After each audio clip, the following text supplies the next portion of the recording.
हम प्रश्नावली 9 बीजीय व्यंजक एवं सरसमीका का अध्ययन कर रहे हैं। तो प्रश्नावली 9.2 एक पदीय बीजीय व्यंजकों का गुणन, यानी कि हम एक पदीय बीजीय व्यंजक जैसे 2x, 3x, 4x, 3x² आदि का हम अन्य एक पदीय बीजीय व्यंजक से गुणन पढ़ने वाले हैं, यानी कि उससे गुना करने वाले हैं। तो गुना का बेसिक रूल है कि अचर का गुना अचर से होता है तथा चर का गुना चर से होता है, यानी कि संख्या का गुना संख्या से तथा जो एक्स वाई जेड है उनका गुना एक्स वाई जेड से होता है। तो क्वेश्चन नंबर 1, निम्न एक पदीय बीजीय व्यंजकों का गुणन कीजिए। तो हमें इस क्वेश्चन में भी एक पदीय बीजीय व्यंजकों का गुणन करना होगा, जिसमें क्वेश्चन नंबर 1 का 1 है 7p 4 × 7p। तो 4 × 7p करेंगे तो अक्षर क्या है, यानी संख्या क्या है 7। 7 का गुना 4 से होता है, तो 7 का गुना जब 4 से होता है, ये चर है, चर अलग से लिखा जाएगा। 7 का गुना 4 से होगा, तो 7 का गुना जब 4 से होता है तो 28 और p की p हो जाएगा। तो यानी कि जो एक्स वाई जेड या U P Q R S है इनको अलग से लिख देंगे। तो -4 × 76 करेंगे, 76 नहीं है, वे 7p है, सॉरी। तो माइनस इंटू प्लस होता है तो माइनस आता है, तो 7 × -4 होगा तो -28 और p × p² question number 3, -4p × 7pq, -4p × 7pq का गुना करते हैं तो क्या, तो पी क्यू का गुना पी से हो, पी क्यू का गुना पी से होगा और 7 का गुना -4 से होगा तो -28 और पी क्यू का गुना पी से होता है, 2p हो गई। तो 2p हो गए तो p² और q का q। Question number 4, question number 4 में 4pq का गुना -3p से करना होगा। 4 × -3 -12 p की घात 3 और एक p की घात 1, तो कुल मिलाकर p की घात 4 हो जाती है। जैसे आपको पहले भी पता होगा, अगर आधार समान है तो घातें जुड़ जाती है, यानी कि p की घात 3 + p की घात 1 = p की घात 4 हो जाएगी। क्वेश्चन नंबर 5 में 4p का गुना 0 से करना, तो 0 से किस संख्या का गुना करते हैं, जैसे 7 का गुना 0 से करेंगे तो 0 आएगा।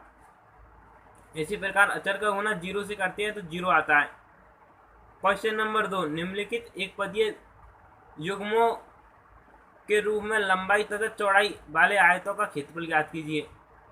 तो हमें आयतों का क्या कहते हैं, क्षेत्रफल ज्ञात करना है। तो आयतों क्षेत्रफल होता है लंबाई, आयतों क्षेत्रफल होता है क्या होता है, लंबाई इंटू चौड़ाई।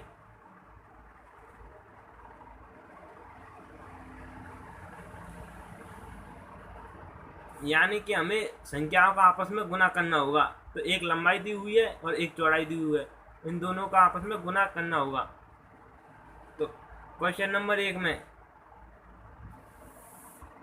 आयत का क्षेत्रफल, आयत का क्षेत्रफल p × q, यानी लंबाई गुना चौड़ाई। p × q करेंगे तो p q दोनों अलग अलग है तो दोनों एक साथ लिख दिए जाएंगे p × q के रूप में। दूसरा है 10m, 5n, यानी 10m तो लंबाई है और 5n चौड़ाई है। तो क्षेत्रफल क्या होगा, लंबाई, तो आयत का क्षेत्रफल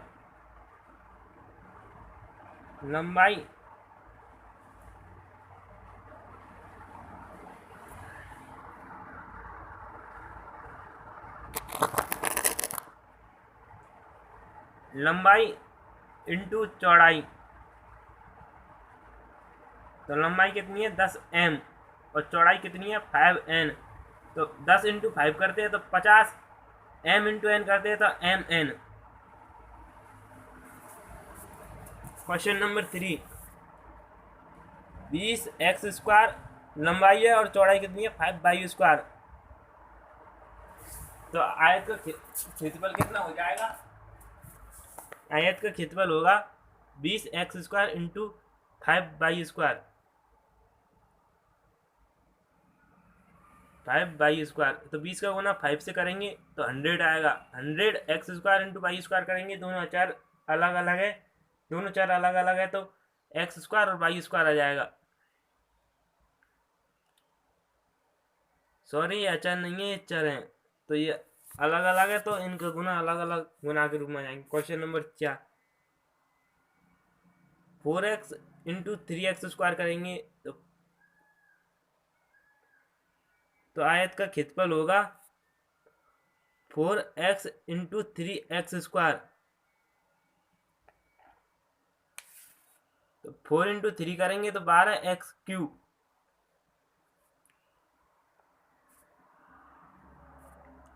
क्वेश्चन नंबर 5 में 3mn इंटू 4np, तो 3, तो आयत का क्षेत्रफल होगा 3mn इंटू 4np। तो 3 इंटू 4 करेंगे तो 12 आएगा, और m इंटू m करेंगे तो mn²p।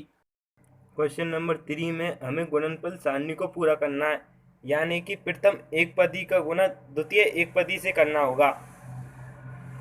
प्रथम एक पदी है ये सारणी, और द्वितीय में एक पदी की सारणी नीचे वाली हरे रंग से लिखी हुई है।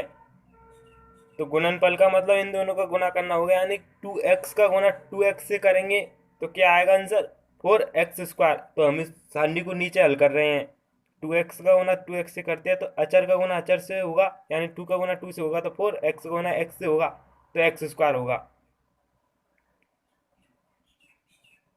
हम पहले भी पढ़ चुके हैं, x का गुणा x से करते हैं तो क्या होता है x², घातें आपस में जुड़ी आती हैं।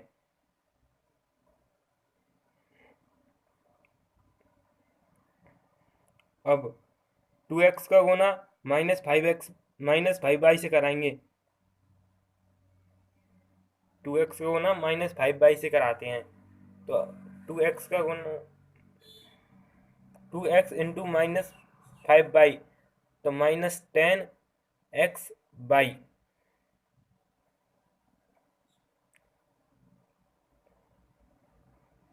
2x का गुणा 3x² से कराएंगे तो 2x इंटू 3x², तो 2 into 3 6x into x² x³।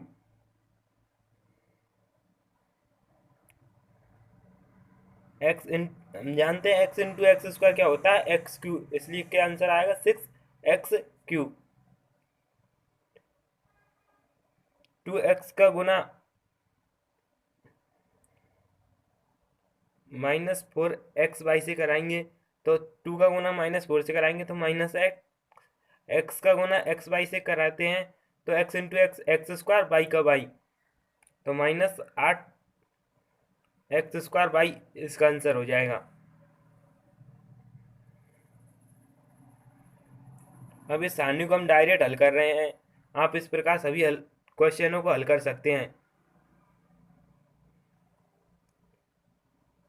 2x into 7x² y से कराते हैं तो 7 into 2 14x into x² x³ और y का y, तो 14x³ y।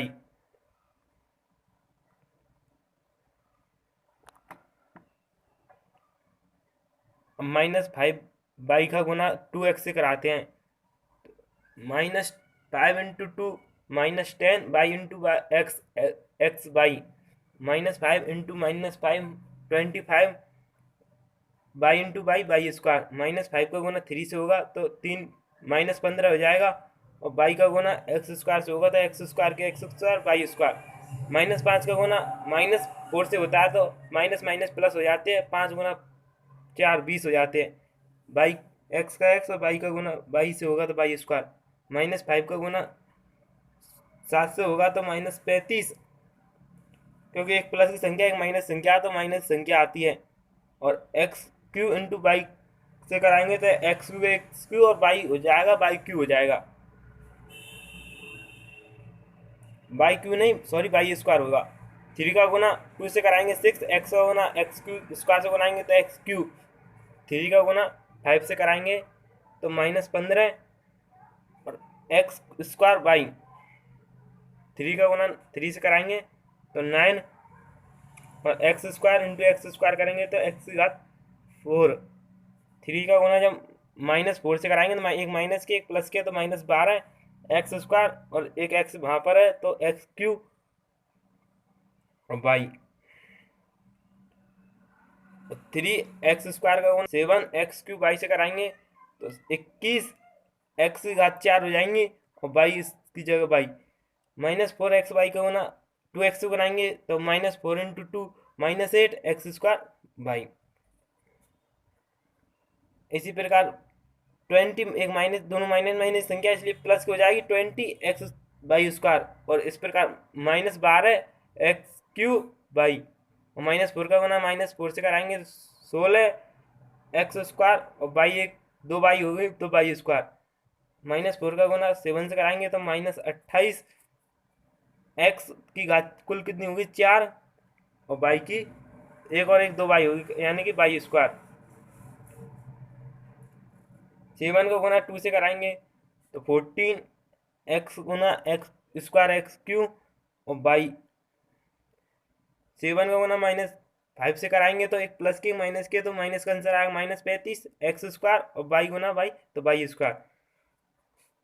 7 का गुना 3 से कराएंगे 21 और x की घात कितनी हो जाएंगी 4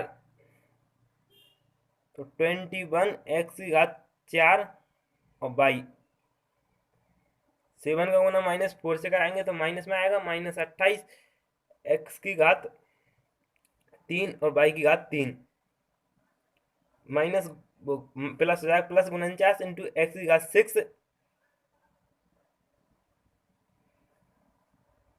एक्स की घात 4 सॉरी और इंटू वाई स्क्वायर -18 और x³ और y square minus into minus करें प्लस 45 x² वाई क्यूब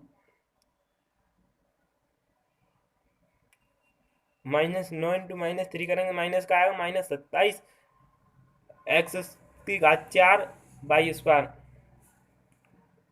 ये प्लस का आएगा 36x³ और वाई क्यूब। दो घात एक वाई की और यहाँ पर एक घात कुल मिलाकर 3 घात होगी यानी वाई क्यूब सॉरी वहां पर वाई क्यू आएगा -63 एक्स की घात 4 और वाई क्यूब। अब टोटल रिजल्ट आपको पता होगा पहले भी कि वाई क्यू क्या होता है वाई इंटू वाई हम और एक्स क्यू क्या होता है एक्स इंटू एक्स। अब आपको थोड़ा चिन्हों का बारे में बता देते हैं तो पहले x into x x Q होता है माइनस इंटू माइनस क्या होता है प्लस होता है माइनस इंटू प्लस माइनस होता है और प्लस इंटू माइनस माइनस होता है। ये चिन्हों के बारे में गुना है आपको पहले भी पढ़ चुके हो प्लस इंटू प्लस होता है plus. Thanks for watching this video.